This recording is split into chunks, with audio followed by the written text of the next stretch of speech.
Se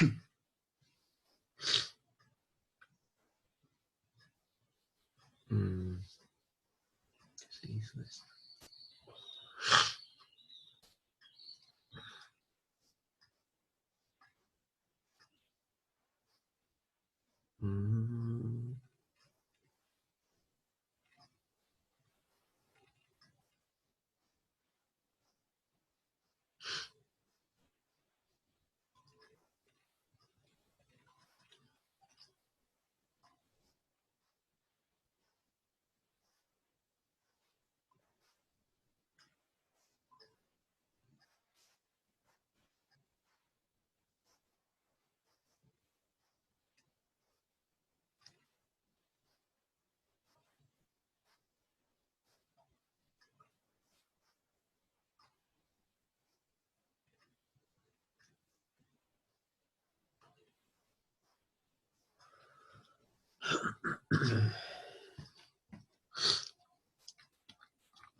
Buenos días.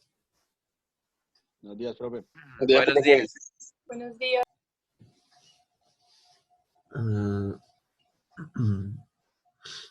¿Qué tal, muchachos? ¿Cómo están?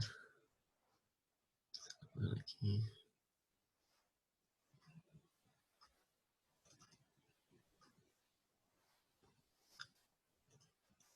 ¿Sí pudieron terminar el ejercicio? ¿Se acuerdan que les había dicho que hicieran la parte de las entropías y eso?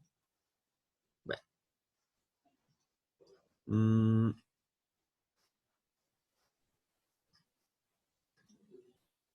Bueno, vamos a continuar y más adelante cuando hagamos otros ejercicios empezamos a meter tal vez lo que quedó faltando de este ejercicio que no hicimos en su totalidad. Bueno, como tal el ejercicio se resolvió, ¿no? Pero yo les había pedido que calcularan también las variaciones de energía interna y de entropía, ¿no? Que se hacían con estas dos ecuaciones y que es bastante similar a como se hacía con las entalpías, ¿no? Sobre todo en la entropía. En el caso de las entropías se determina también un factor de desviación que también se saca de unas cartas, ¿sí? Unas cartas de factores de desviaciones. Con esto se concluye la parte de, de relaciones termodinámicas y vamos a entrar ahora a al nuevo tema, pues que hace parte inclusive todavía de la primera prueba. Es un tema, digamos, relativamente sencillo y que tiene que ver con lo que es la mezcla de gases no reactivas. ¿Listo? Entonces vamos a trabajar con mezcla de gases, sistemas multicomponentes, pues. Y vamos a vamos a tratar de ver al final del curso si nos queda tiempo. Ahora tenemos 2 semanas, 3 semanas antes del previo. Entonces, si nos queda tiempo, alcanzamos a mirar algo de lo que es la parte de equilibrio de fases, que también me parece que es interesante. Bueno, entonces, cuando estamos hablando de una mezcla de gases, pues obviamente vamos a considerar que esa mezcla de gases tiene unas propiedades de mezcla, ¿sí? Entonces, la pregunta es, ¿cómo determinamos las propiedades de la mezcla de gases? Entonces, aquí pues antes de empezar a definir cómo se calcula, hay que determinar algunos conceptos importantes. ¿Listo? Entonces, ya vamos a mirar cómo hacemos eso. ¿Listo? Entonces, siempre que tengamos una mezcla de gases, lo primero que tenemos que saber es saber cuál es su composición, ¿sí? Entonces, imaginémonos un sistema que está constituido aquí por una serie de gases, ¿sí? Que va a dibujar aquí con diferentes colores. Imaginémonos que estas son partículas de diferentes gases que están dentro de ese sistema, ¿sí? y que por lo tanto, dependiendo de la cantidad de componentes que tenga este sistema, pues yo voy a tener una serie de propiedades. Listo, vamos a dejarlo aquí solo con estos tres. ¿Listo? Entonces, imaginémonos que tenemos aquí, bueno, tenemos un primer gas, ¿sí? Lo voy a colocar aquí como colorcitos, un segundo gas, un tercer gas, ¿sí? Y vamos a pensar que es posible que yo tenga una cantidad indefinida, pues, de gases K. ¿Listo? Entonces, eso van a ser digamos, las sustancias que van a constituir mi mezcla. Entonces, para determinar la composición de los gases, en primer lugar hay que definir si se va a hacer en una base molar o si se va a hacer en una base gravimétrica. Entonces, siempre vamos a tener pues esta necesidad de definir si la mezcla la queremos expresar en kilogramos, o sea, por kilogramo de mezcla, o si la queremos expresar por kilogramo o por mol de mezcla, ¿sí?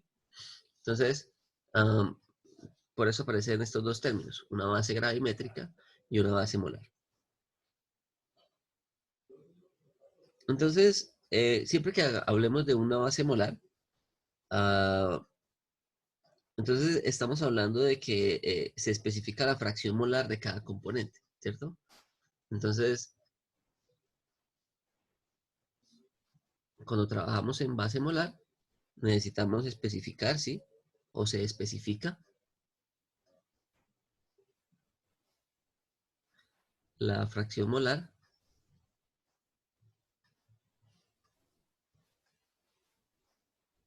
de cada componente de la mezcla.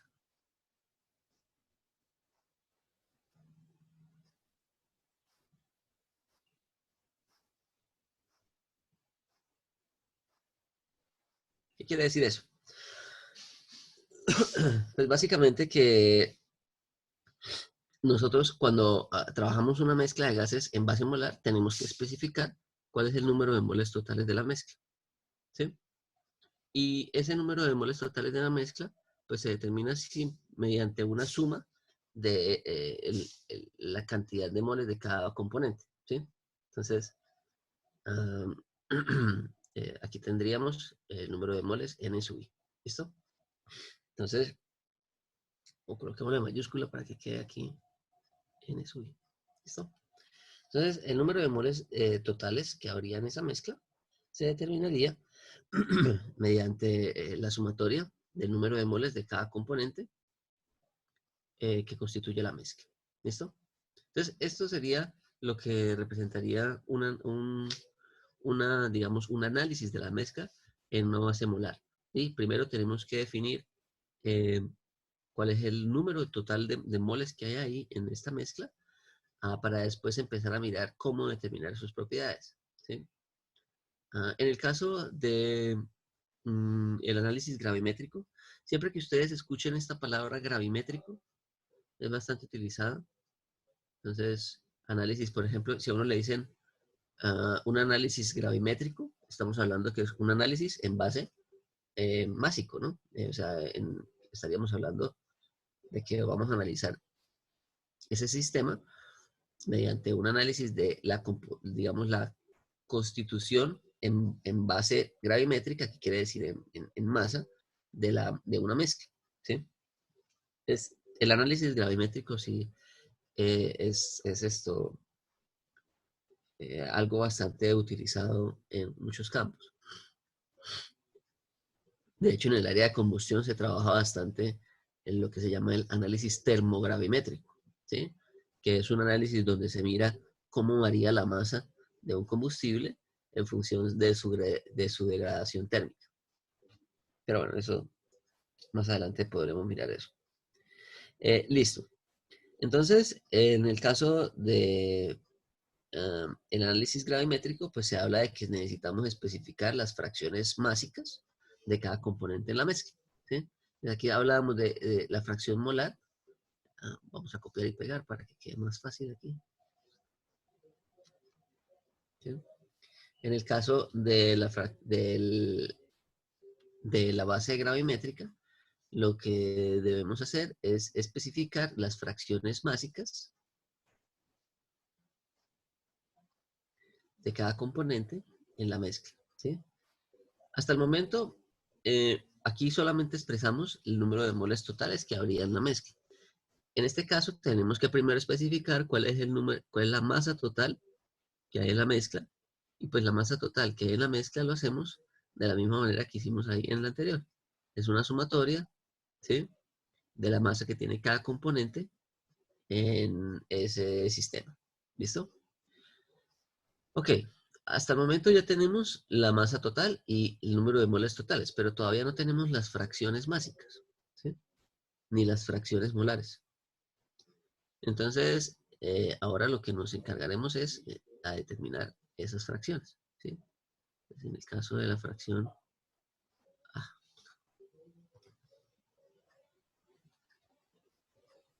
a ver, eh, fracción molar y fracciones básicas, ¿listo? Entonces, eh, como les digo, por ahora solamente determinamos am, el número total de moles y el número total de la masa, ¿sí? Pues, como ustedes también se acuerdan, existe una relación entre estas dos formas de representar la materia, ¿no? Entonces, nosotros sabemos que la masa molar de un sistema es equivalente a la masa que tiene ese sistema o que tiene esa sustancia dividido sobre el número de moles de la propia sustancia, ¿no? Entonces, está la forma como se relacionan esas dos variables, masa y moles. Sí, ambas son formas de expresar la sustancia en un sistema. Entonces, ahora sí miremos qué es la fracción molar y qué es la fracción gravimétrica, ¿sí? En la mayoría de los libros, vamos a empezar aquí con la fracción molar, ¿sí? Entonces, la fracción molar se expresa de la siguiente forma. La fracción molar lo que me indica es la cantidad de moles que hay en cada componente dentro de esa mezcla, ¿sí? O la proporción de moles que hay de cada componente dentro del número de moles totales de mezcla. Y eso se expresa de la siguiente manera. Entonces, Y sub i, Y sub i es la forma, es digamos, el modo como comúnmente se encuentra en la literatura fracciones molares. También en algunos casos se encuentra como una X, ¿sí? Pero vamos a trabajar con Y, ¿listo? Entonces, Y sub i sería la fracción molar del componente I en la mezcla, ¿listo? Entonces, en este caso, Y sub i sería el número de moles de I dividido sobre el número de moles de la mezcla. ¿Listo? Entonces, a esto es lo que nosotros denominamos una fracción molar, ¿sí? La fracción molar quiere decir la proporción que hay del componente I, de moles del componente I, en el total de moles que hay en la mezcla. ¿Listo? Entonces, siempre que vayamos a hacer un análisis de una mezcla en base molar, necesitamos necesariamente determinar las fracciones molares de cada componente, ¿sí? Bueno, mm, ¿qué pasa si yo sumo todas las fracciones molares que hay en el sistema?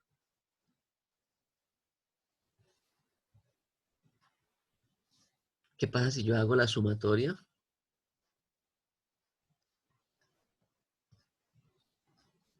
de todas las fracciones molares que habría en el sistema desde I igual 1 hasta acá? Tiene que ser ¿Eso igual a daría uno. cuánto? ¿Uno? Sería equivalente a 1, ¿no? Sería como cuando uno suma porcentajes en un análisis estadístico, ¿no? Cuando uno suma todos los porcentajes de un mismo análisis, pues generalmente le da el 100% o 1. En este caso, la sumatoria de todas las fracciones molares, pues sería como si yo estuviera sumando aquí todos los n's, ¿sí?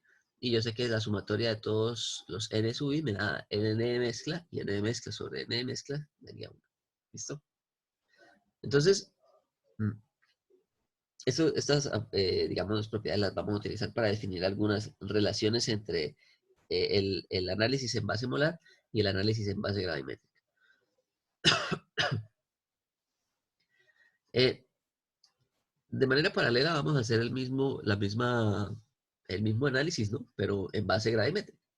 Y cuando hablamos en base gravimétrica estamos hablando de una fracción másica, que estoy utilizando aquí la nomenclatura del libro Sengel, que lo denomina como FM sub I, ¿sí? Fracción másica del componente I. Es equivalente a la masa del componente I sobre la masa de la mezcla. ¿Listo? A esto es lo que denominamos una fracción gravimétrica o una fracción másica, ¿sí?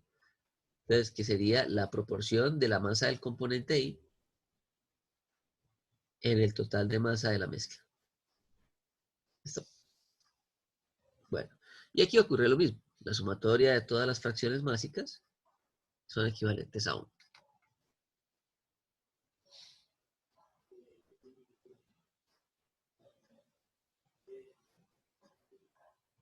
Bueno, entonces, en algunos casos es importante hablar de una masa molar de mezcla, ¿sí? Por ejemplo, nosotros solemos hablar de la masa molar del aire, ¿sí? Y el aire nosotros sabemos que es una mezcla de gases, ¿sí? La masa molar del aire es de aproximadamente 28,9 kilogramos por kilomol, ¿no? Pero nosotros sabemos que el aire está constituido por nitrógeno y oxígeno en sus mayores proporciones, ¿no? Y uno dice, bueno, pero si la masa molar del nitrógeno es de 28 y la masa molar del oxígeno es del 32, entonces tiene que dar un valor promedio entre 32 y 28, ¿no? Entonces ahí uno ya empieza a mirar, bueno, cuál de los gases tiene una mayor representación dentro de la mezcla, ¿sí? Y eso lo hacemos mediante el análisis de eh, las fracciones molares, ¿no? Entonces, cuando nosotros queremos hablar de la fracción eh, de la masa molar de mezcla, no sé si lo tengo aquí. Cuando nosotros queremos hablar de la masa molar de una mezcla, entonces vamos a colocar aquí. Masa molar de una mezcla.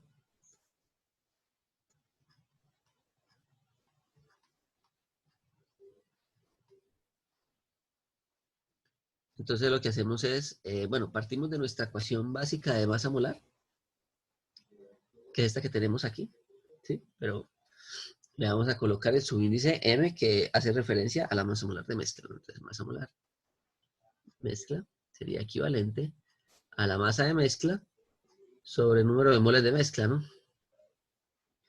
Sin embargo, esto lo vamos a, digamos, a simplificar para que quede un poco más fácil de la siguiente manera. La masa molar, la masa de mezcla la definimos nosotros como la sumatoria de los M sub I sobre, aquí dejamos lo mismo, ¿no? Dejamos el número de moles totales de la mezcla. ¿Listo? Ahora, el M sub I, ¿sí? Este M sub I, yo lo podría sustituir por la masa de mezcla multiplicado por N sub I, ¿no? Yo podría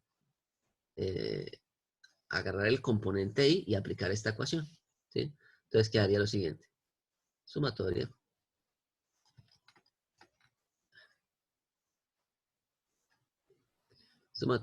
de M sub I por N sub I sobre N de mezcla. ¿Sí?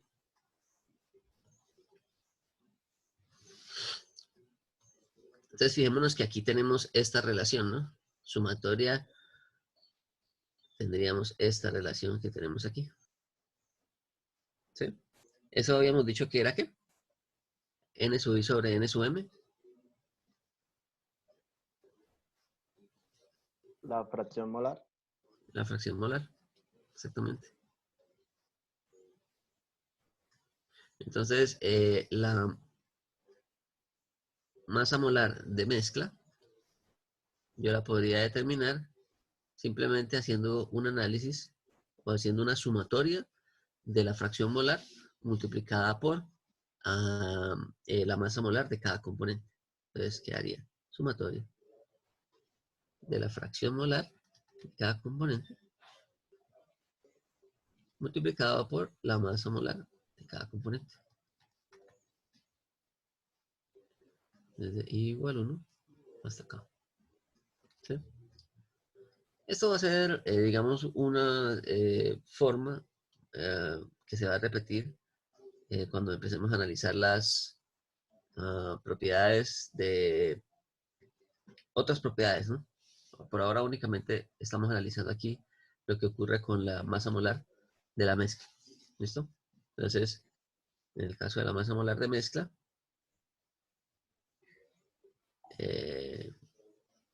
recordemos que la masa molar es una propiedad intensiva, ¿sí? Es independiente de la cantidad de sustancia que yo tenga. Y las propiedades intensivas tienen una forma característica de calcularse y es muy parecido a esto que tenemos aquí, ¿no? Es la fracción molar, una sumatoria de la fracción molar multiplicado por la masa molar. Pero eso lo miraremos ahorita más adelante. Cómo se calculan las propiedades intensivas en una mezcla de gases. Bueno, entonces aquí tenemos nuestra masa molar de mezcla. Listo. Existiría otra manera, ¿no? De expresar la masa molar de mezcla y sería haciendo este mismo análisis que teníamos aquí, pero en lugar de sustituir la masa de mezcla, sustituimos el número de moles de mezcla, ¿sí? Entonces pensemos en lo siguiente. Tenemos aquí nuestra masa molar, ¿sí? Y lo que vamos a hacer ahora es que vamos a sustituir, tenemos la masa de mezcla, y aquí tendríamos el número de moles de mezcla, pero este número de moles de mezcla lo vamos a sustituir por la sumatoria del número de moles de cada componente. ¿Listo? Y este n sub i lo vamos a sustituir por el m sub i sobre la masa, sobre la m sub i, ¿no? O sea, la masa del componente i sobre la masa molar del componente i. ¿Listo? Entonces me quedaría la masa total de la mezcla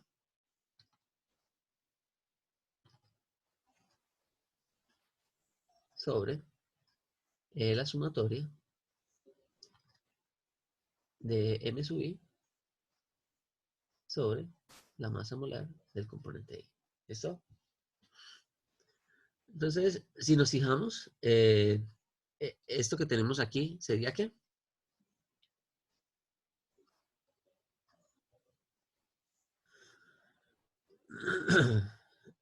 La masa de mezcla sobre la masa del componente I.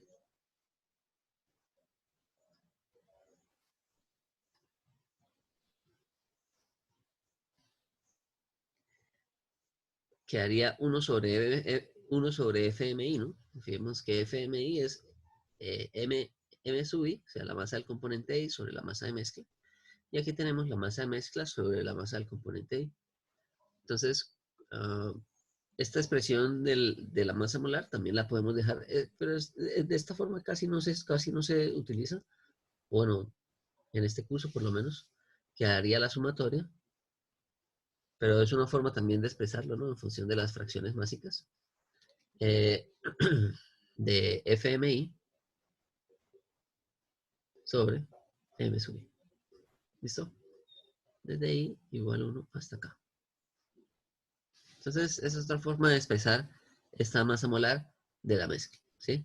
Ya no en función de las fracciones molares, sino en función de las fracciones gravimétricas. Pero vemos que utilizando esta ecuación es mucho más sencillo que utilizando esta ecuación. Bueno.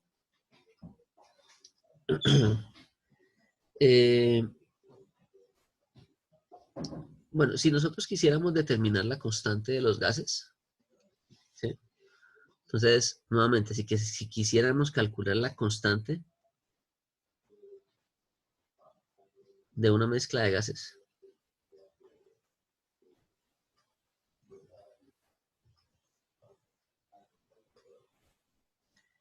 pues determinar la constante de una mezcla de gases es fácil si nosotros ya conocemos esta masa molar, ¿no?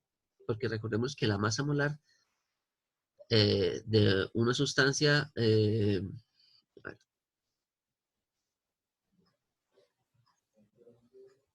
entonces, la constante de una sustancia es fácil de determinar si ya sabemos cuál es su masa molar, ¿no? Porque recordemos que el el R de una sustancia cualquiera, ¿sí? Va a ser igual al R universal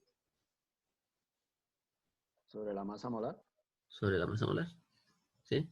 Entonces, si nosotros estamos hablando de una mezcla de gases, pues únicamente vamos a decir aquí que este sería el R de una mezcla, ¿sí? La constante universal es universal para cualquier sustancia y le vamos a colocar aquí la masa molar de mezcla, ¿sí? Entonces, si nosotros quisiéramos determinar la constante de gases de una mezcla, pues lo único que se hace es que se determina primero su masa molar y después con la constante universal determinamos la constante de la mezcla, sí, la constante de gases de la mezcla. Bueno, eh, ok. Bueno, entonces, también es importante, ¿sí? Hay muchos casos en los que es necesario hacer una conversión de las fracciones másicas a fracciones eh, molares, ¿no? Por ejemplo, mm, cuando uno trabaja con combustión, normalmente, ustedes se acuerdan de estequiometría, ¿no? Allá de la química. Y se acuerdan que cuando uno hacía balances estequiométricos, uno siempre trabajaba con moles, ¿cierto? Uno siempre hacía los balances, los hacía con moles. Sin embargo, en muchos casos, cuando uno trabaja en combustión, a uno le dan la composición del combustible en masa, ¿sí? Entonces usted tiene una tabla en donde le dicen, este combustible tiene tanto de carbono, tanto de hidrógeno, tanto de oxígeno, en masa, ¿sí? Entonces, si yo quisiera hacer el balance estequiométrico de ese combustible, tengo que hacer la conversión, ¿cierto? De esa composición en masa a una composición en base molar. Entonces, en algunos casos es necesario encontrar cuál es la relación que existe entre la base molar y la base gravimétrica, ¿sí? Entonces, ah, vamos a colocar esto aquí, relación entre fracción molar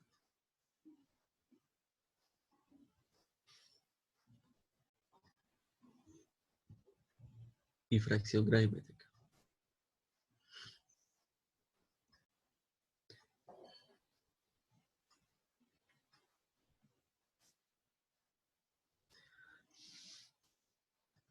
Eh, bueno, entonces, aquí lo que pues, utilizamos aquí la definición de fracción másica, ¿sí? Nosotros sabemos que esa fracción másica es equivalente a el m sub i sobre Masa de la masa. el m sub m, ¿no? Lo tenemos aquí arriba. M sub i sobre m sub m. Bueno, ahora lo que vamos a hacer acá es que vamos a sustituir, y de la misma manera que hicimos ahorita, ¿no? Vamos a sustituir cada uno de estos por lo que quedaría si lo quisiéramos expresar en moles, ¿sí? Entonces, este M sub I sería la masa molar del componente I multiplicada por el número de moles de I, ¿sí? Y la masa de mezcla sería la masa molar de mezcla multiplicado por el número de moles de mezcla. ¿Listo? Entonces, fíjense que aquí lo que hacemos es lo siguiente. Lo, lo que vamos a hacer en este momento es eh, identificar esto de aquí, ¿no? Esto que tenemos aquí, ¿qué es? La fracción molar. La fracción molar, ¿no? Entonces, esto que tenemos aquí sería la fracción molar y por lo tanto ya encontramos una relación entre estas dos fracciones, ¿no? Entre la fracción básica y la fracción molar. Y nos quedaría entonces que FMI sería equivalente a Y sub I multiplicado por la masa molar del componente I sobre la masa molar de la mezcla. ¿Eso? Entonces, por ejemplo, lo que les decía, ¿no? Eh, si yo conozco, por ejemplo, la composición másica de, no sé, por ejemplo, el gas natural, ¿no? Entonces, imaginémonos el gas natural, ¿no? Entonces, vamos a colocar aquí, imaginémonos que el gas natural está dentro de este volumen, ¿no? Pero el gas natural es una mezcla de gases. Aquí tenemos metano, tenemos etano, ¿sí? Tenemos propano, podemos tener también de pronto un poco de nitrógeno, un poco de CO2, ¿sí? Aquí tenemos una mezcla de gases. Normalmente cuando usted va y analiza la composición del gas natural que quiere analizar, ese gas natural se lo entregan a usted en una tabla, ¿sí? En donde le dicen, aquí el metano es un tanto por ciento, ¿sí? Aquí el CO2 es otro porcentaje, ¿sí? Pero generalmente estos porcentajes están en peso, ¿sí? Están en masa. Entonces, en el momento en el que usted quiera ir a hacer el análisis de combustión de este combustible, del gas natural, usted tiene que hacer la conversión en base gravimétrica, pero no en base molar, porque recordemos que eh, los balances estequiométricos siempre son en base molar, ¿sí? Entonces uno dice aquí, tantas moles de metano más X moles no sé, de etano, esto produce CO2, bueno, una cantidad A de CO2, qué sé yo, más una cantidad B de vapor de agua y otros elementos, ¿sí? Entonces, fíjense lo siguiente. ah, Siempre es necesario, o bueno, no siempre, en algunos casos es necesario hacer esta conversión de una composición másica a una composición molar, ¿sí?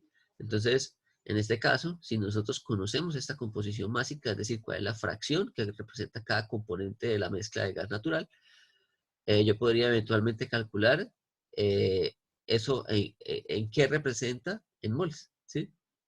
Entonces, yo tendría que conocer la masa de mezcla y la masa molar de cada componente. Y con eso, pues, podría hacer el balance, digamos, más fácilmente. Mm, Bueno, entonces es como una de las aplicaciones que habría para eh, para este caso. ¿Hay alguna pregunta sobre esto? Antes de pasar al siguiente tema. Esto es relativamente sencillo. Bueno, entonces, lo que vamos a hacer ahorita es que vamos a mirar cómo se determinan las propiedades PBT en gases, en una mezcla de gases. ¿Listo? Entonces, siempre que tengamos nosotros una mezcla de gases, ah, ¿se acuerdan que existe una ecuación de estado, ¿no? Una ecuación de estado que me da información de las propiedades presión, volumen específico y temperatura. Entonces, ah, tenemos que recordar que cuando estamos hablando de gases ideales, estamos hablando de que no existe una interacción molecular, ¿sí? Cuando estamos hablando de gases ideales, decimos que las moléculas que están viajando dentro de este sistema se comportan como moléculas que están aisladas de todo su entorno y que viajan libres en el espacio sin ningún tipo de interacción molecular con otras moléculas. ¿Listo? Entonces, eh, cuando nosotros decimos que esta mezcla de gases es un gas ideal, nosotros decimos que se cumple una ecuación de estado, ¿no?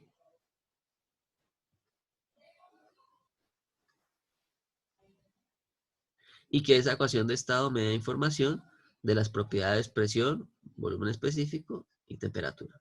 ¿Listo? Eh, Esto únicamente cuando es un gas ideal, ¿no? Cuando es un gas real, pues recordemos que ahí había que hacer unas correcciones con un factor de compresibilidad y todo esto. Pero por ahora, pensemos qué ocurre en un gas ideal. Entonces, eh,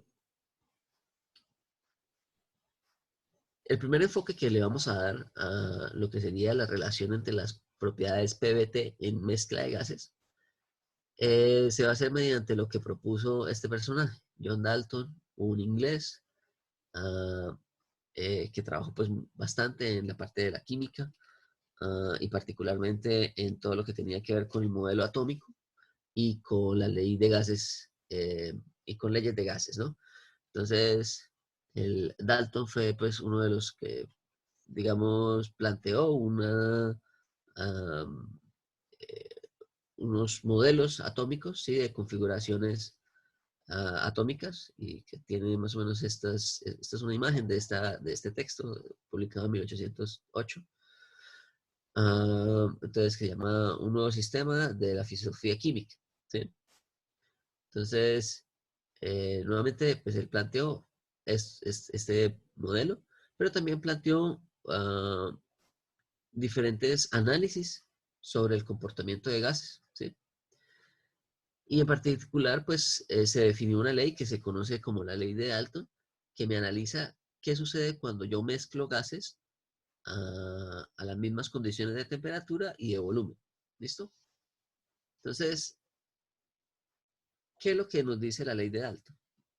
O sea, imaginémonos que nosotros tenemos un sistema aquí, ¿sí? Entonces, este sistema tiene un volumen, ¿sí? Y este otro sistema tiene otro volumen, y los dos volúmenes son iguales, ¿no? Vamos a decir que estos dos, aquí tengo un gas, ¿no?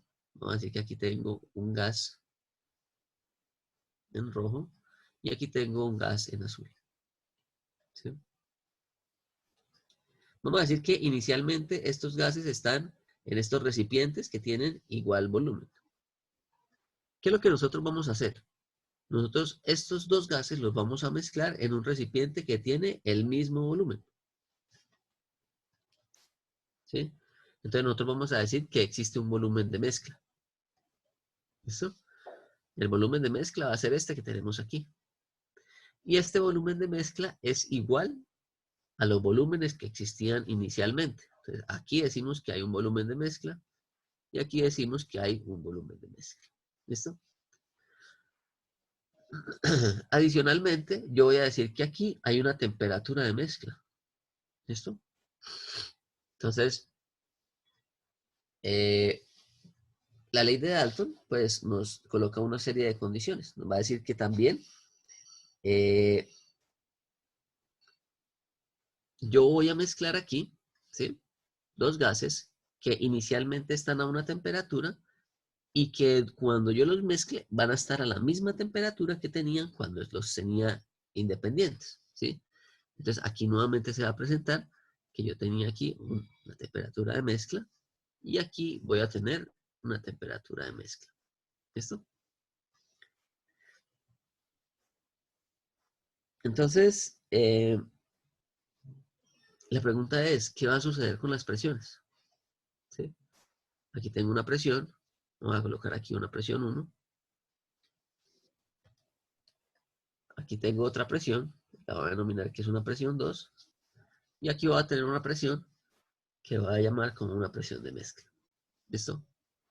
Entonces, aquí en la mezcla, pues voy a tener los dos gases, ¿sí?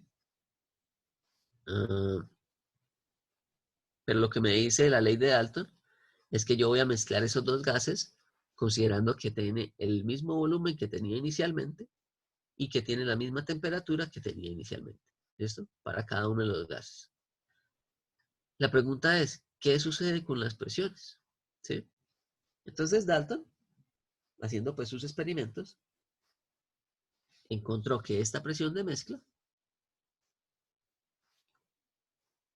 era equivalente a la suma de la presión 1 más la presión 2. ¿Sí? Y por eso es que se dice que la ley de Dalton es la ley de presiones aditivas. ¿Sí? Porque lo único que hay que hacer, si nosotros vamos a hacer el análisis de una mezcla mediante la ley de Dalton, es decir, que siempre y cuando el volumen de mezcla y la temperatura de mezcla tengan las mismas características iniciales de cada componente independiente, pues yo voy a tener que la presión de la mezcla es la suma de las presiones de cada uno de sus componentes. ¿Sí? Entonces se le establece el nombre de ley de presiones aditivas. ¿Sí? Entonces se establece que la presión de una mezcla no reactiva, entonces esto también es importante, ¿no? Son mezclas no reactivas. Es igual a la suma de las presiones que cada gas ejercería si ocupase el volumen total de la mezcla, ¿sí? Entonces, imaginémonos que aquí el componente en azul está ejerciendo una presión sobre esta superficie, ¿sí? Por las colisiones que está teniendo este componente en azul dentro de las superficies internas de este volumen, ¿no? Ahora, la sustancia en rojo también tiene una cantidad de moléculas que también están teniendo un número de colisiones sobre esta superficie, ¿sí? Entonces, en total, hay un mayor número de colisiones cuando nosotros tenemos la mezcla, pero lo que nosotros podemos decir es que esas colisiones producidas por la mezcla se van a dar como si yo estuviera simplemente sumando las ejercidas por el componente en azul y las ejercidas por el componente en rojo. ¿Listo? Entonces, si nosotros tenemos una mezcla de gases, pero pues ya, digamos, vamos a dejarla de manera abstracta, ¿no? La vamos a dejar de manera para un número n de gases. Entonces, nosotros decimos que la presión, ¿sí? De mezcla es equivalente a la sumatoria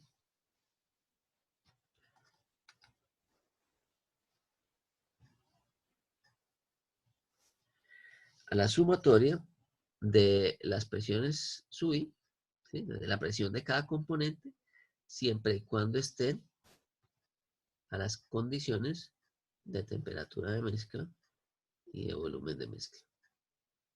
¿Listo? Entonces, de I igual 1 hasta acá. Entonces, esta sería, digamos, la expresión para determinar presiones en una mezcla de gases que sigue, ¿que sigue qué? Que sigue la ley de Dalton, que es la ley de presiones aditivas. Bueno, ¿dónde copié esto? Creo que tengo una hojita por ahí como perdida. Deme un segundo.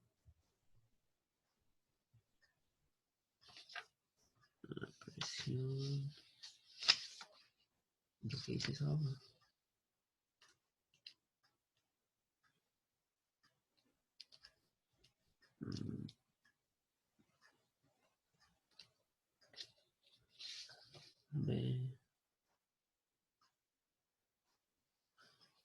Bueno, ya miramos ahí eso.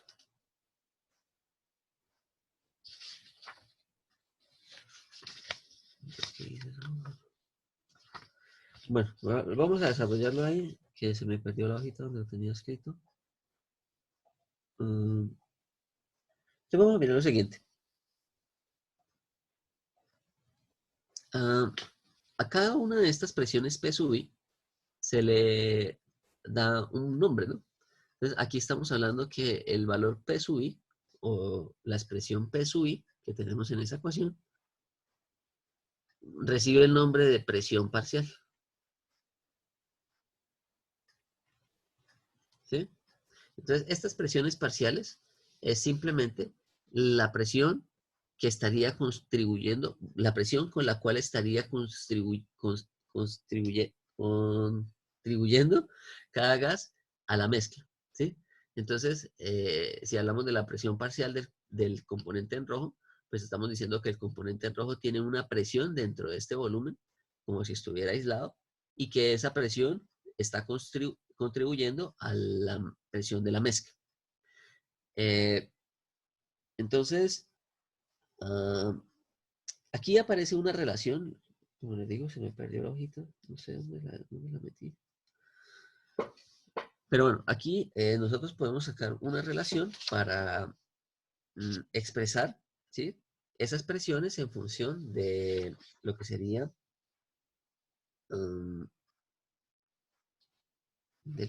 ¿qué? de lo que sería la composición también. Entonces ya vamos a mirar eso.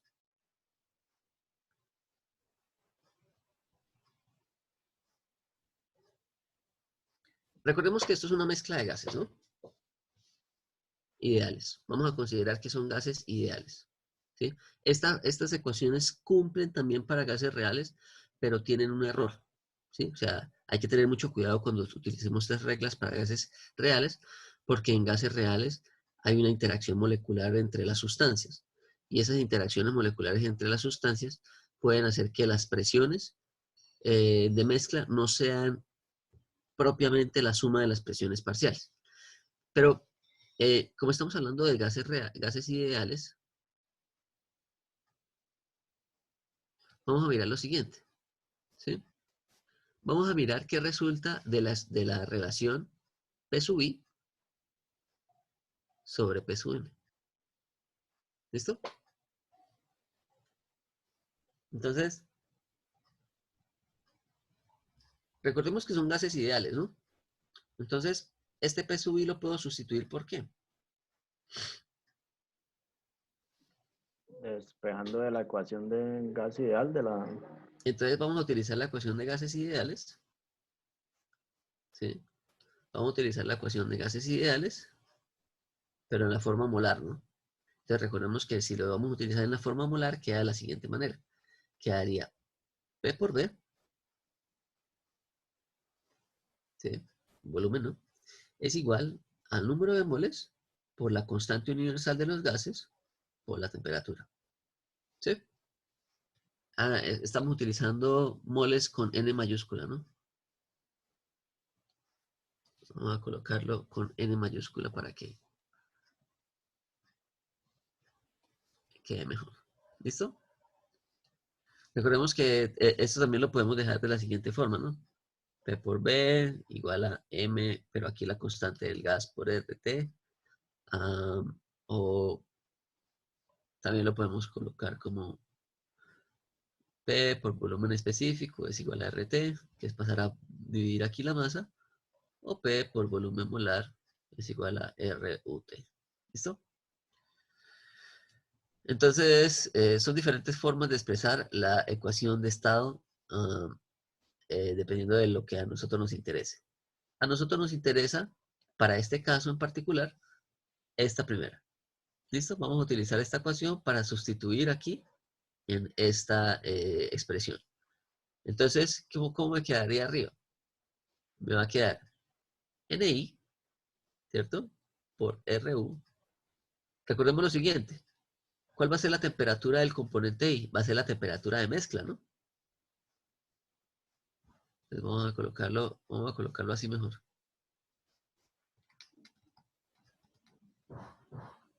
Es la temperatura de mezcla porque esa es la condición que me dicen para poder aplicar la ley de Dalton. ¿Sí? Sobre el volumen de mezcla.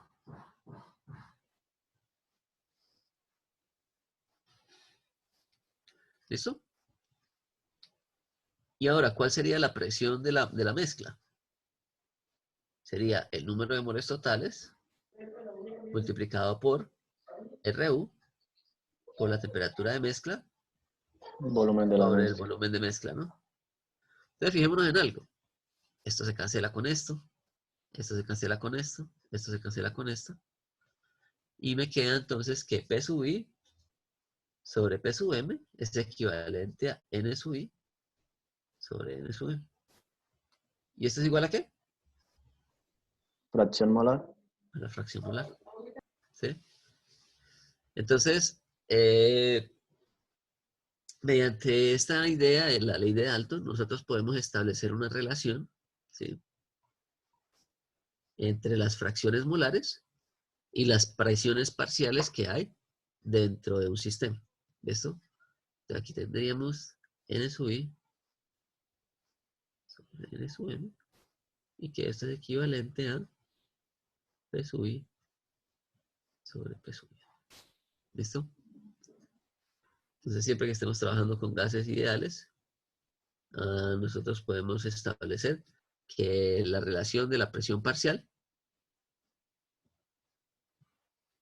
con la presión total de la mezcla es equivalente a la fracción molar también. ¿Listo?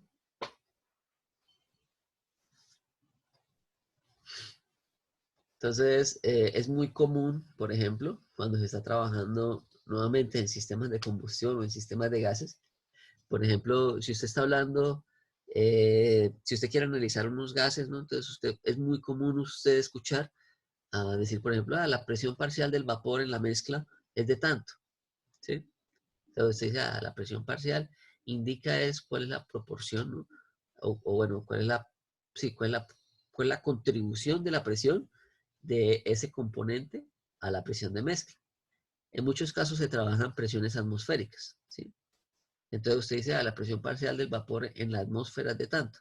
Usted sabe que PM atmosférico es 100, ¿no? Entonces usted puede sacar fácilmente cuál sería la fracción molar de ese componente en la atmósfera o en la mezcla de gases que usted tenga. Entonces, eso es lo que se deduce mediante la ecuación de Dalton. ¿Listo? Nuevamente, la ecuación de Dalton recibe el nombre de ecuación de presiones aditivas. ¿Sí? La ley de Dalton, ¿no? Ley Profe, de presiones aditivas, ¿sí? ¿y para los volúmenes no se cumple? Sí, para los volúmenes también se cumple, pero eh, en el caso de los volúmenes fue otro personaje el que lo dedujo. ¿Listo? Entonces, en el caso aquí de las presiones parciales, pues fue John Dalton, ¿no? El personaje que les coloqué ahorita, la persona que llegó a esta conclusión. En el caso de los volúmenes, estamos hablando de un francés, ¿sí? Entonces, en este caso, Émile Amagat, ¿sí? Que hizo sus contribuciones también. Fijémonos que un poco después, ¿no? Estamos hablando de que Dalton era de finales del siglo XVIII y Amagat es de mediados del siglo XIX. Entonces, es mucho después que se dedujo la relación que había, pero con los volúmenes. Entonces, en el caso de los volúmenes, entonces, como les digo, fue desarrollada por este físico francés, más o menos en 1880, ¿sí? ¿Y qué es lo que me dice la ley de Amagat? La ley de Amagat establece que el volumen de una mezcla de gases, ¿sí? Entonces, voy a colocar aquí. El volumen de una mezcla de gases, este volumen que tenemos aquí, volumen de mezcla, ¿sí? El volumen de la mezcla de gases es igual a la suma de los volúmenes que ocuparía cada uno de los componentes de la mezcla, ¿cierto? Vamos a decir, entonces aquí tenemos un volumen 1 y aquí tenemos un volumen 2, ¿sí? Entonces, este volumen de mezcla es equivalente a la suma de estos dos volúmenes, pero se debe cumplir que estos dos volúmenes estén a las condiciones de presión y de temperatura que está la mezcla, ¿sí? Entonces, imaginémonos que aquí tenemos un determinado volumen, ¿sí? Y ese determinado volumen tiene una presión de mezcla y tiene una temperatura de mezcla, ¿sí? En este caso, para que yo pueda utilizar esta relación de volúmenes aditivos, ¿sí? Lo que tengo que garantizar es que la presión de mezcla y la temperatura de mezcla en los componentes sea la misma. Entonces, aquí debo yo garantizar que tengo una presión de mezcla y una temperatura de mezcla. Y aquí tengo que garantizar que haya una presión de mezcla y una temperatura de mezcla. ¿Listo? Entonces, siempre y cuando yo tenga aquí un gas a una presión y una temperatura que van a ser iguales a las de la mezcla, y aquí tengo otro volumen con otro gas que tiene presión y temperaturas iguales a las de la mezcla, pues lo que yo puedo concluir es que el volumen que ocuparían estos dos gases cuando los mezclo sería la suma de los volúmenes de cada uno de los componentes. ¿Listo? Entonces, a eso es lo que se le denomina como la ley de Amagat o ley de volúmenes aditivos. Entonces,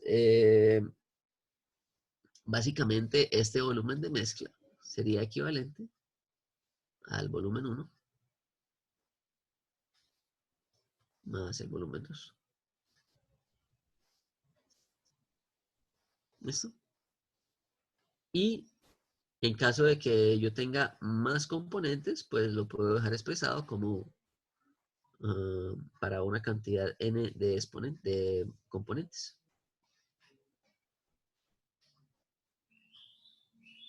Y digamos que es exactamente igual a la ley de Dalton, ¿no? Lo único es que está cambiando, o sea, digamos, el procedimiento es el mismo, ¿no? Se considera que dos propiedades se mantienen constantes con relación a la mezcla y únicamente se está considerando qué sucede con la tercera propiedad.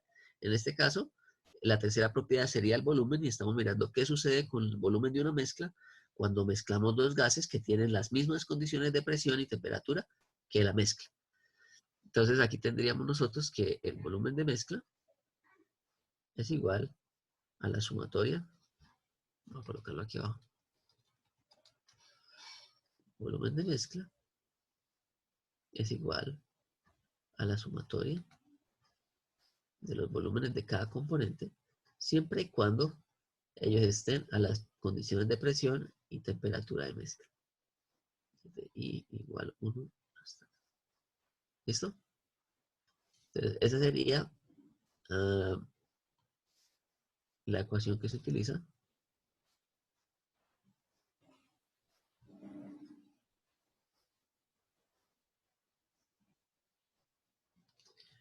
para lo que sería la ley de Amagat o ley de volúmenes aditivos.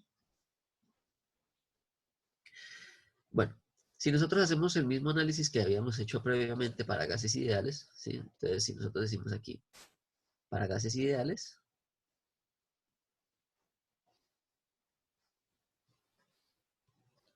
esta ecuación cumple perfectamente. En gases reales es más aproximada que la de Dalton, ¿sí?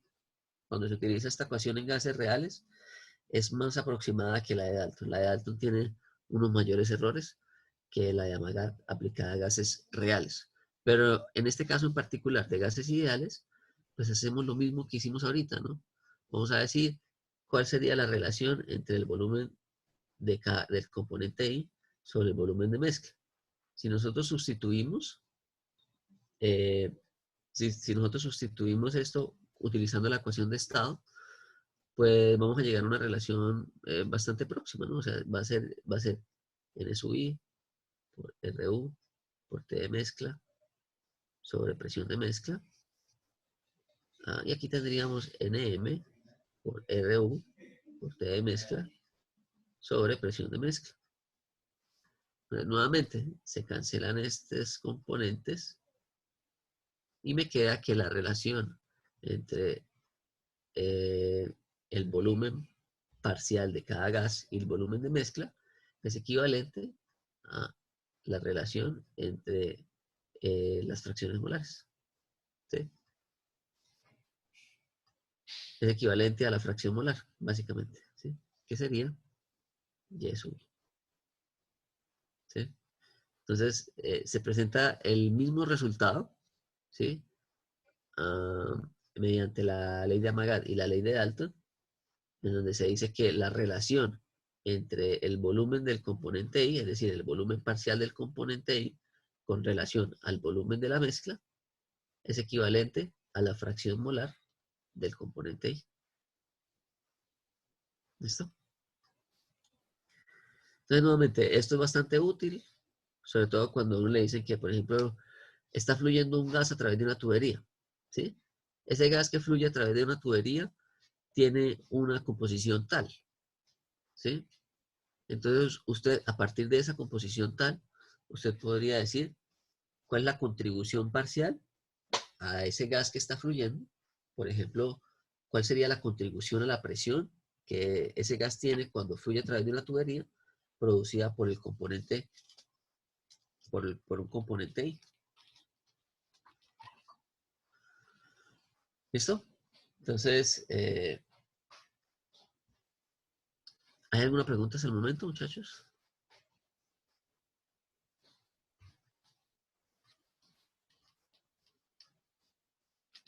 Entonces, a este volumen I,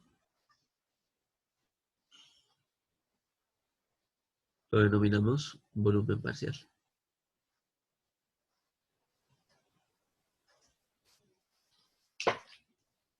¿Listo? Deme un segundo, muchachos. Ya regreso.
Profe, está silenciado por si está hablando. Ay, no me he dado cuenta, muchachos. Bueno. Entonces, entonces nuevamente. Entonces, cuando estamos hablando de propiedades de mezclas, estamos diciendo que, bueno, lo que le estaba diciendo ahorita que está con el micrófono apagado era lo siguiente, era que en la literatura nosotros podemos encontrar algunas mezclas que están tabuladas, ¿sí? Entonces nosotros tenemos, por ejemplo, ah, eh, valores de propiedades como entalpía, energía interna o entropía, en el caso particular del aire atmosférico, ¿sí? Entonces, cuando estamos hablando del aire atmosférico, nosotros tenemos tablas, ¿sí? Y el aire atmosférico es una mezcla de gases ideales. Entonces, si nosotros vamos allá a las tablas de gases ideales, vamos a encontrar que para el aire atmosférico están esas tablas, ¿sí?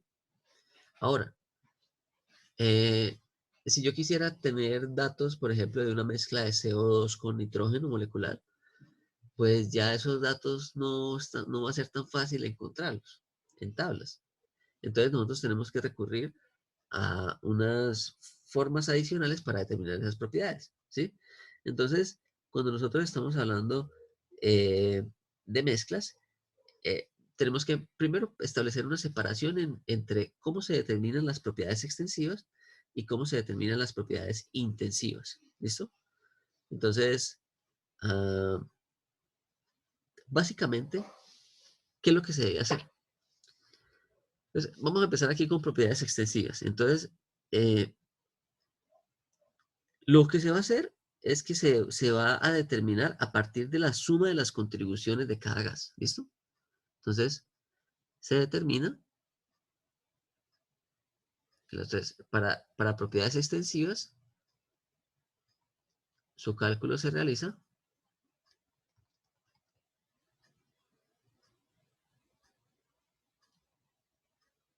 Profe, qué pena, ¿será que puede acercar un poquito más la hoja o copiar más grande? a ver, ¿dónde está? Sí, no ocupo muy rápido el espacio. Su cálculo se realiza a partir de la suma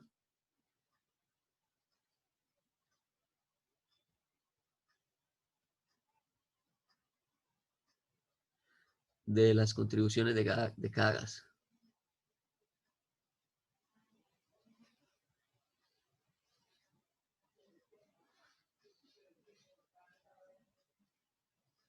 ¿Listo? Entonces vamos a mirar eso qué significa.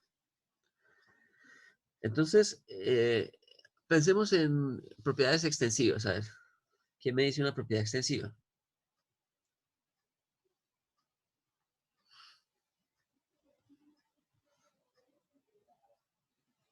La cantidad de sustancia de la mezcla. Bueno, efectivamente la masa o el número de moles o, por ejemplo, el volumen, ¿sí? Pero vamos a hablar de propiedades extensivas que son más utilizadas en termodinámica. Entonces, recordemos que la energía es una propiedad extensiva, ¿no? Entonces, si yo tengo un tanque con un tamaño, ese tanque va a tener una mayor energía que un tanque más pequeño, ¿sí? Son características, es decir, la energía es una propiedad que depende de la cantidad de sustancia que yo tenga dentro de mi sistema. Entonces, formas de energía. Hablemos de las formas de energía. Entonces tenemos energía interna, ¿sí? Pero recordemos que si nosotros queremos expresar la energía interna como una propiedad extensiva, la tenemos que colocar como la letra mayúscula, ¿no? ¿Sí? Porque estamos hablando de la energía total. Cuando nosotros hablamos de la energía interna, de la que nosotros calculamos de las tablas, recordemos que estas siempre están en unidades de kilojoulio por kilogramo. Pero esta unidad está en unidades totales de energía, que es kilojulios. Entonces, por eso es que es una propiedad extensiva, la energía total. Entonces, esta energía total, nosotros podemos calcularla de la siguiente manera. Podemos decir que la energía total es igual. Entonces, como les digo, se realiza a partir de la suma de las contribuciones de esa propiedad de cada gas. Entonces, va a ser la sumatoria de U sub I, ¿cierto? Entonces, va a ser la sumatoria de la cantidad de energía que está contribuyendo cada gas. Sin embargo, yo la energía interna la puedo expresar de diferentes maneras, ¿no? La energía interna total, recordemos que esta es energía interna total en un sistema, yo la puedo expresar como la masa del componente I multiplicada por su energía interna específica, ¿sí? Que esta sí es la que nosotros digamos, tenemos más familiaridad, ¿no? Entonces, esta es una forma de calcular eso, o la otra manera es hacerlo mediante en base molar, ¿no? Entonces yo puedo expresar esto como número de moles del componente I multiplicado por la energía interna molar del componente I. ¿Listo? Entonces, esto que tenemos acá, yo lo puedo aplicar siempre eh, para otras formas, ¿no? Entonces, entalpías, que también es una forma de energía. Entonces, para la entalpía, nosotros tenemos sumatoria de igual 1 hasta acá, de H sub I, ¿sí? Y esto es equivalente a la sumatoria de I igual 1 hasta acá, de M sub I por H sub I. En este caso, sería la entalpía específica. Y también podemos hacer lo mismo con la energía en base molar, ¿no? Entonces, con la entalpía en base molar. Entonces, podemos colocar aquí N sub I por H sub I molar. ¿Listo? Bueno, entonces, esto es como, si nosotros nos damos cuenta, cada una de estas expresiones, en lo que estamos multiplicando acá, ¿sí? Es una cantidad de masa multiplicada por una propiedad específica, ¿sí? O simplemente haciendo la sumatoria de la contribución de cada componente a esa mezcla, ¿sí? Entonces, ¿qué es lo que nos están diciendo aquí? Ahorita vamos a mirar que en el caso de las propiedades intensivas, esto cambia un poco, ¿no? Y bueno, esto también lo podemos hacer para la entropía, ¿no? Recordemos que la entropía está en unidades de kilojulio por Kelvin, ¿no? Estas son las unidades de entropía. Lo que pasa es que en tablas, nuevamente, uno esto lo saca en valores específicos, por unidad de sustancia. Entonces quedaría la sumatoria de las entropías de cada componente o la sumatoria de M sub I por S sub I, este minúscula, ¿no? Este es mayúscula, este es minúscula. Bueno, es que como la S es igualita, entonces es difícil colocarlo minúscula, mayúscula. Solamente pues hay que hacer esa aclaración, ¿no? O lo puedo colocar en términos molares. ¿Sí? Siempre que hablamos en términos molares, le colocamos en la parte de arriba sí, una rayita. Unidades. Entonces, las unidades para la energía interna, kilojulios.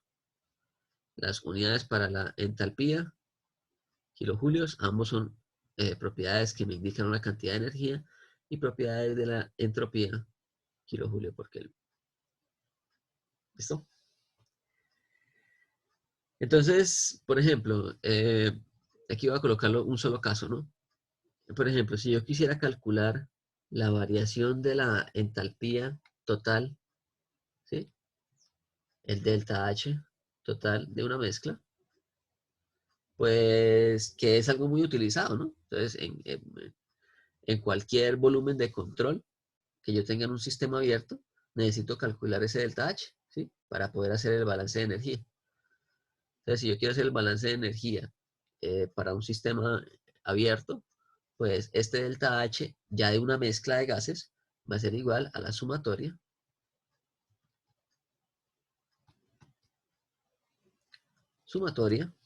de la masa del componente I multiplicado por el delta H específico. Y estos valores específicos, pues sí los podemos encontrar de la literatura. ¿Listo? Entonces ahí estaría yo haciendo la contribución de cada componente. Entonces, imaginémonos, por ejemplo, una mezcla de gases de CO2 más N2. ¿Sí? Entonces yo quiero calcular cuál es su delta H. Entonces, no es más que decir la masa de CO2 multiplicado por H2 menos H1 del CO2, ¿sí? Más la masa del N2, que multiplica a H2 menos H1 para el N2. ¿Listo? En un proceso 1-2, ¿no? Entonces ahí lo que estoy haciendo es multiplicando este delta, que es un delta en propiedades específicas por la masa, y este delta, que está en propiedades específicas por la masa. Y así me quedaría, para este caso particular de esta mezcla, el cálculo de la entalpía total de mezcla. ¿Listo? Bueno, eso para las propiedades extensivas. Ahora vamos a mirar qué sucede con las propiedades intensivas.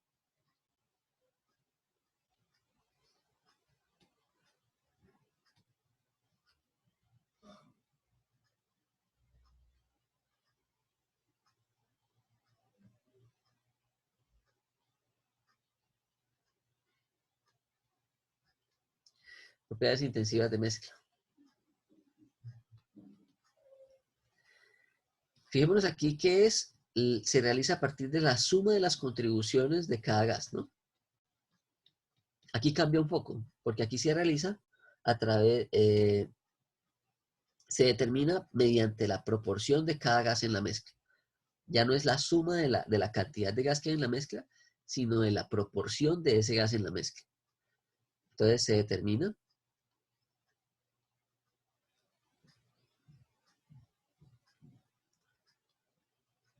mediante la proporción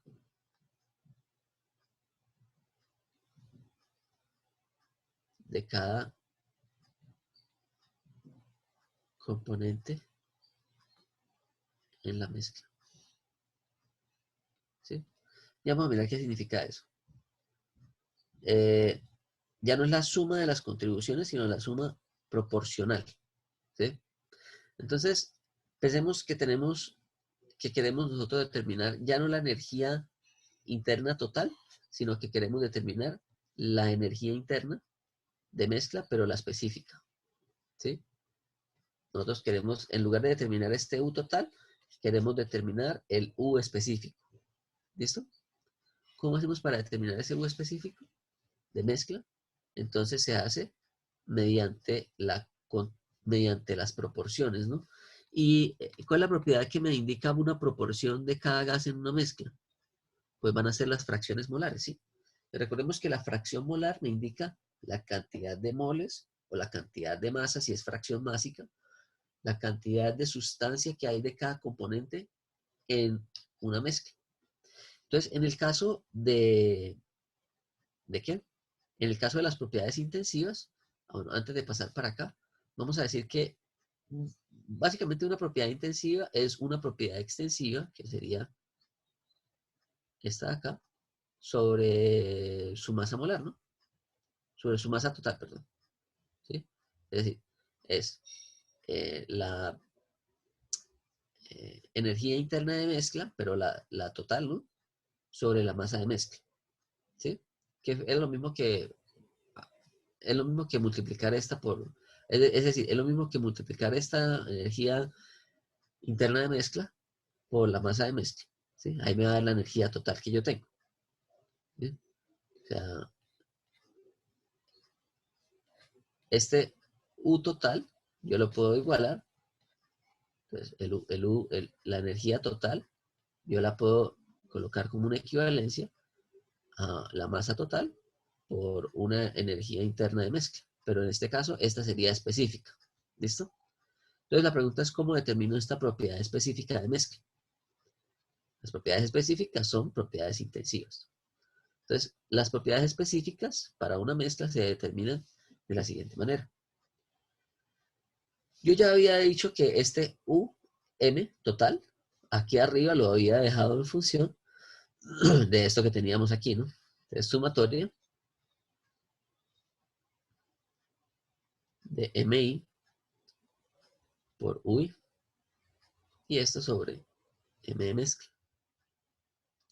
Si ustedes se dan cuenta, aparece esto que tenemos aquí, ¿no? Entonces yo podría simplificar simplemente a que la energía interna específica es equivalente a la sumatoria de mezcla, pues, es equivalente a la sumatoria de las fracciones másicas multiplicado por la energía interna específica de cada componente. Entonces, fíjense que acá hay una diferencia entre proporción, que es esto, y contribución total, que sería esto, ¿cierto? Aquí estamos hablando de masa por la energía interna. Aquí estamos hablando de la fracción másica por la energía interna. ¿Listo? Aquí, porque lo que nos interesa aquí es la energía total. Y aquí, porque lo que nos interesa es la energía interna, pero específica. Entonces, este mismo análisis para la energía interna yo lo podría haber hecho expresando que este U que tengo aquí lo puedo también colocar en fracción molar, ¿no? Un molar va a ser equivalente a el U total, ¿cierto? Dividido sobre el número de moles de mezcla. Entonces yo sé también que esta expresión para la energía interna total la puedo expresar como la sumatoria de N sub I por U sub I, ¿sí? Pero molar. Y esto dividido en número de moles totales. Entonces aquí me aparece también la fracción molar. Entonces, otra forma de expresar esto sería mediante Y sub I por la fracción molar de cada componente, ¿sí? Pero en este caso en base molar y este en base gravimétrica. Entonces aquí aparecen los dos casos. Bueno, entonces yo no voy a colocar aquí todo el desarrollo para los otros porque si no me quedaría muy extenso. Entonces simplemente vamos a colocar aquí qué sucedería con la entalpía.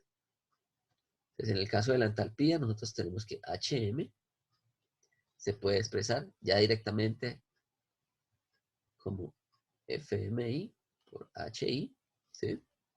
En base gravimétrica, o lo puedo colocar como en base molar, ¿sí? Como la sumatoria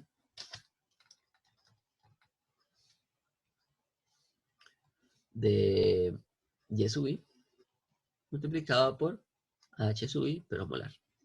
¿Listo? Lo mismo aplicaría tanto para la entropía, ¿sí? Entonces, en la entropía tenemos la misma expresión, la entropía de mezcla. Esta es una entropía específica, ¿no? Quedaría entonces sumatoria de FMI por SI. Y aquí quedaría perdón, la entropía específica de mezcla. Quedaría la sumatoria de Y sub I por SI molar. ¿Listo? Entonces, fijémonos que aquí ya las unidades cambian un poco. Aquí estamos hablando de unidades de kilojoule por kilogramo, ¿sí? Aquí estamos hablando de unidades de kilojoule por kilomol, ¿sí? Y bueno, esto mismo aplica aquí, ¿no? Aquí tenemos kilojoule por kilogramo, kilojoule por kilomol. Aquí sería kilojoule por kilogramo Kelvin. Y aquí sería kilojoule por kilomol Kelvin, que son las unidades de entropía.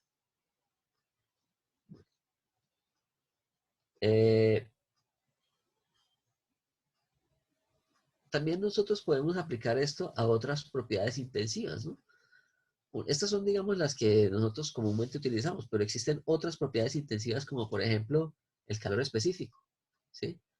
Yo puedo decir que el calor específico a presión constante para una mezcla de gases es equivalente a la sumatoria de los calores específicos, sí, del FMI por la sumatoria de los calores específicos de cada componente, ¿sí? O yo lo puedo expresar como el calor específico molar es equivalente a la sumatoria de la fracción molar que multiplica el calor específico de cada componente. ¿Listo? Eso también aplica tanto para el calor específico a presión constante como a volumen constante, ¿sí? Entonces, en el caso de volumen constante queda exactamente lo mismo, solo que cambiaríamos aquí la B por la P. ¿Listo? Entonces, eso es lo único que habría que hacer. si quisiéramos hacerlo a volumen constante. Entonces, muchas veces esta parte del calor específico se utiliza, ¿no? Por ejemplo, si usted tiene una mezcla de gases, ¿no? Entonces, usted el delta H también lo podría calcular como un Cp de mezcla que multiplica un delta T, ¿sí? Entonces, fíjense lo siguiente. Pensemos ¿en un qué? En un delta H aquí. A ver, lo colocamos. Coloquémoslo. eh, bueno, este que teníamos aquí arriba, ¿no? Este delta H, ¿sí? Pero fíjense que aquí tengo un delta H es igual a la sumatoria de este multiplicado por el delta H de cada componente. Esta ecuación que yo tengo aquí la podría expresar de la siguiente manera también. Sumatoria, eh, bueno, sí, sumatoria de igual 1 está acá, de M sub I por un Cp de mezcla multiplicado por un delta T. ¿Sí? Entonces ahí yo tendría que sacar este Cp de mezcla. ¿Listo? Entonces, esa sería otra forma de calcularlo. Entonces, y ese P de mezcla yo lo calcularía con esta expresión. Sumatoria de FMI por el CP de cada componente. ¿Listo? Entonces, son diferentes maneras de calcular, eh, digamos, la misma variación de una propiedad, en este caso variación de la energía, de la entalpía, ¿sí? Pero en este caso ya no en función de los deltas de entalpías de cada componente, sino utilizando el CP de mezcla por el delta T. ¿Listo? El delta T va a ser el mismo para todos los gases y únicamente quedaría faltando determinar el CP. No, aquí es el CP de cada componente, ¿no? El CP delta H, CP mezcla, CP de cada componente, ¿no? Sí, aquí habría, bueno, aquí tengo que corregir esto, ¿no? Entonces sería FMI por el CP de cada, por el CP del componente por el delta T. Ahí sí quedaría así. ¿Sí? Entonces quedaría de la siguiente manera. Eh,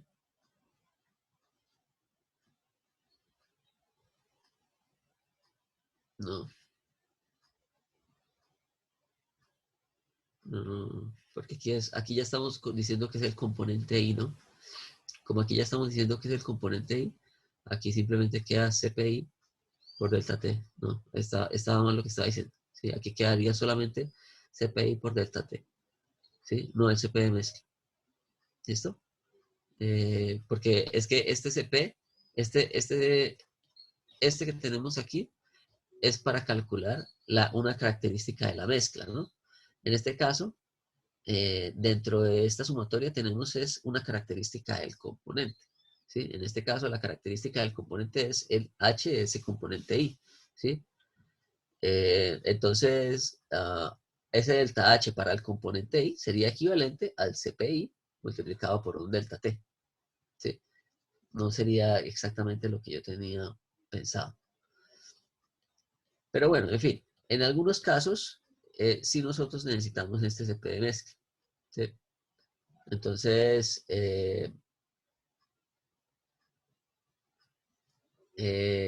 con este CP de mezcla sí ya es mucho más fácil determinar, en algunas ocasiones es fácil determinar un ejercicio, ¿sí? Utilizando el CP de la mezcla.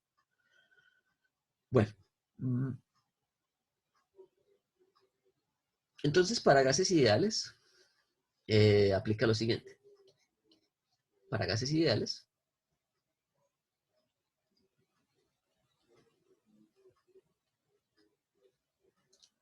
aplica una ley que es la ley de Dalton, Gibbs, o Gibbs-Dalton, ¿sí? Principio de Gibbs-Dalton, mejor. Coloquémoslo tal cual como están los libros. Principio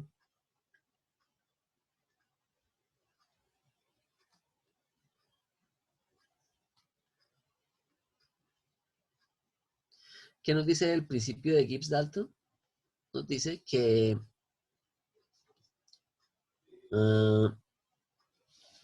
entonces, considerando que una mezcla de gases sea una mezcla de gases ideales, las propiedades de cada gas constituyente no se ven afectadas por la presencia de otros gases, ¿sí?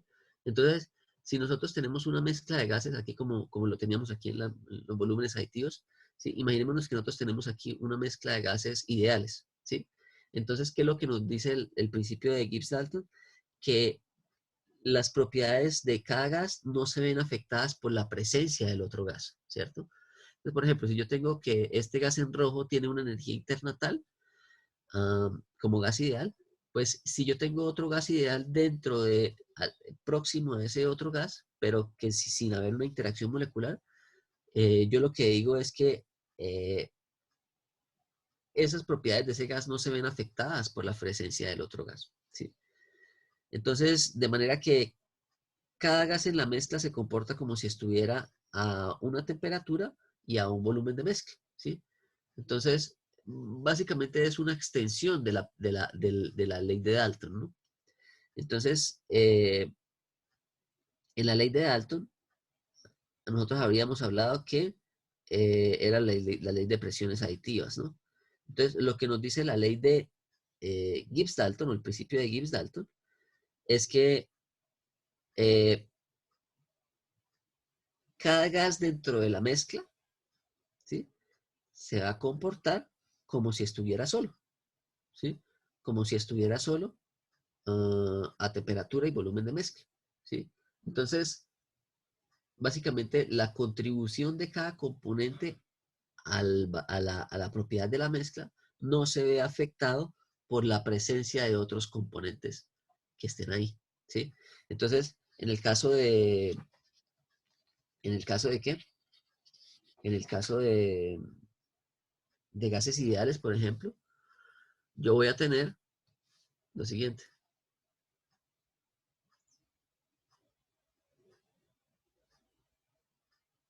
Entonces yo voy a tener que este delta U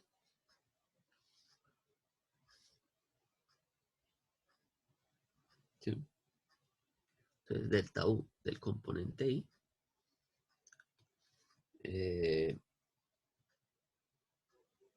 bueno, el delta U del componente I, recordemos que para los cálculos de mezcla, ¿sí?, yo muchas veces necesito los deltas de cada componente, ¿no?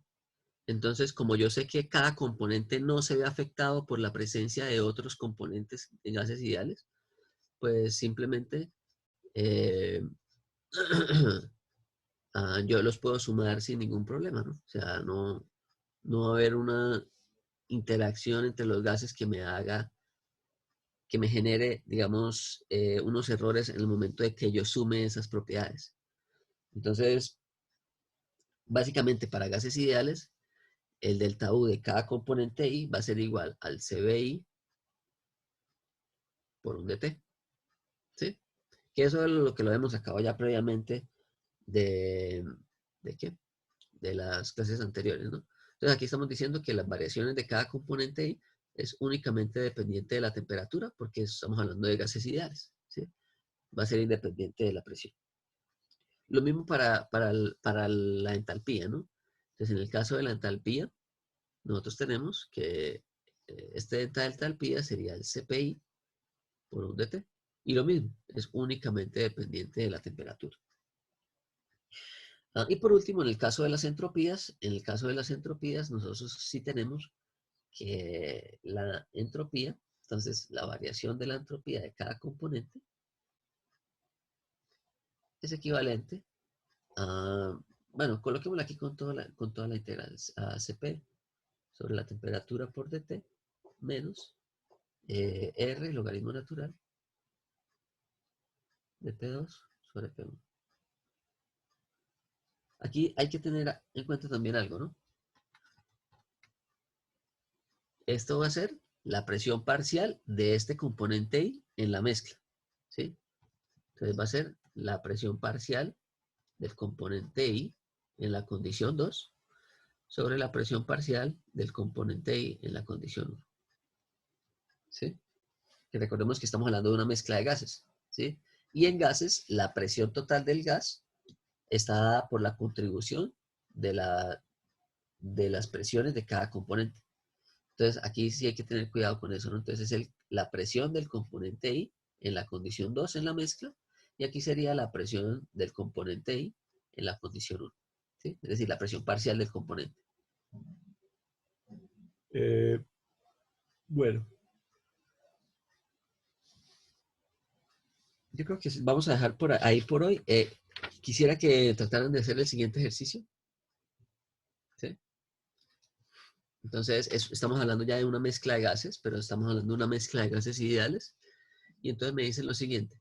Una mezcla de oxígeno molecular, dióxido de carbono y helio, cuyas fracciones másicas son tal, tal y tal. ¿Sí? Entonces me están dando las fracciones másicas de los componentes. ¿Sí? Tengo las fracciones másicas de los componentes. Entra en una turbina diabática. Entonces, turbina diabática, no hay transferencia de calor. ¿Sí? Y es estacionaria. Entonces, estamos en flujo estacionario, entonces no hay derivada temporal de la energía. ¿Listo? Está pasando de 1000 kilopascales y 600 Kelvin y se está expandiendo hasta 100 kilopascales. ¿Listo? Entonces nos están diciendo que la eficiencia isentrópica de la turbina es de 90%. Entonces recordemos que eficiencias isentrópicas de la turbina es una relación de delta de H, ¿no? Entonces tenemos aquí el delta H sobre otro delta H, ¿no? Uno es el isentrópico y el otro es el real. En el caso de las turbinas, este valor siempre va a dar menor a 1, ¿no? O bueno, máximo 100%. Entonces, en las turbinas, en la condición isentrópica se produce la mayor cantidad de delta, ¿no? De delta H. Entonces, aquí sería isentrópico abajo y aquí tendríamos el real, ¿no? Real sobre isentrópico. H2 menos H. Sí, correcto. Ajá. Entonces, tenemos esto aquí, ¿no? Entonces, fijémonos que aquí tenemos este dato nos lo dan, ¿sí? Entonces, ¿qué es lo que nos están preguntando? Considerando que el calor es específico a temperatura ambiente, ¿qué? Considerando calores específicos a temperatura ambiente, determine el trabajo específico generado por unidad de masa de mezcla, ¿sí? Entonces nos están pidiendo determine el trabajo específico en la condición real, ¿sí? ¿Cuánto es? Entonces, fijémonos que este trabajo específico sería una propiedad intensiva, ¿no? Bueno, no es una propiedad como tal, el trabajo no es una propiedad, ¿sí? Pero este calor específico está dado en unidades de kilojulios por kilogramo, ¿no? Y por lo tanto, va a depender de un delta H, que este H sí es intensivo, ¿sí? Entonces, recordemos que si nosotros tenemos aquí un delta H de mezcla, pues tendríamos que aplicar algunas de las propiedades que teníamos allá previamente. Este delta H de mezcla pues quedaría utilizando la fracción molar multiplicada por el delta H de cada componente, ¿sí? Pero entonces en la próxima clase lo revisamos, quiero que lo empiecen a trabajar, ¿sí? Aquí tengo una serie de ejercicios, ¿sí?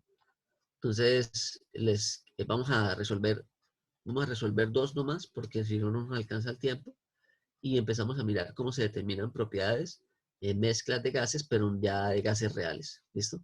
Que es un poco más complejo. Y yo creo que en la próxima clase ya nos estaríamos acercando al final de lo que sería esta primera tanda. Este capítulo de mezclas es bien rápido, ¿sí? Entonces, yo creo que para el próximo lunes ya debemos haber acabado los dos capítulos. Y que nos quede una semana larguita para que ustedes de pronto vayan haciendo ejercicios y eso. ¿Listo? Listo, profe, hasta luego. Bueno, Listo, muchachos, profe. entonces vamos a dejar por Bien. ahí, por hoy. Yo les subo entonces la clase ahí con las diapositivas y nos vemos el jueves. ¿Listo? Bueno, hasta luego entonces, que estén bien.